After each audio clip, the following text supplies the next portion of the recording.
Tak, když já neznám texty, já se mluvám. Vzpomíněte si to nevinky všecko.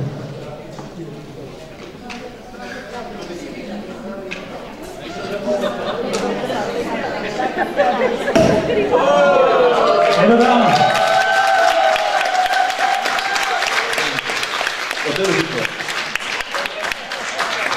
Tak, já tady jestli můžu, tak bych tomu něco řekl.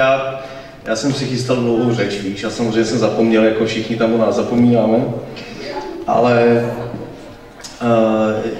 co k tomu říct, já vždycky se přeje tomu CDčku, aby se dobře prodávalo a tak dále. Ale já bych mu popřál to, co už je dávno u vás jasný, u vás dvou. Že ta vaše muzika totiž nejenom, že se líbí, ale ona léčí a rozdává radost.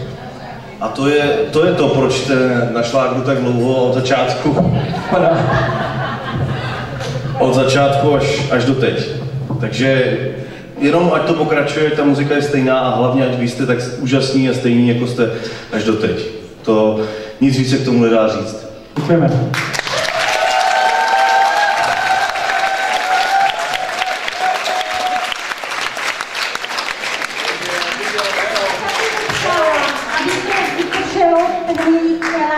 Aby měli stále krásné nové písničky, které všichni máme moc rádi. No a myslím si, že za chviličku bude další.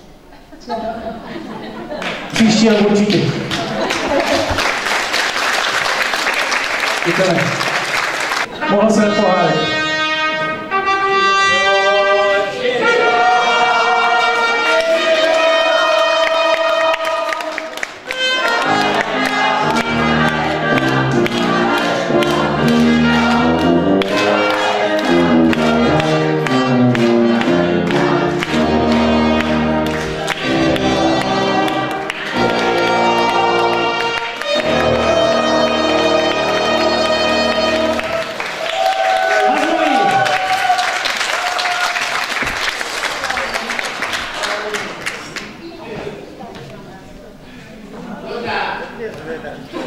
Já řídím. Já ne.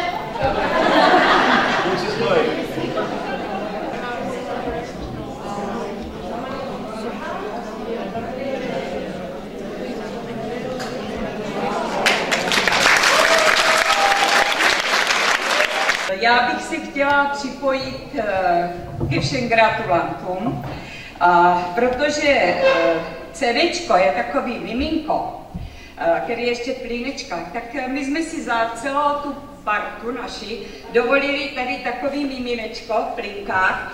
My vám přejeme, aby se vám to CDčko dobře prodávalo, abyste měli hodně posluchačů.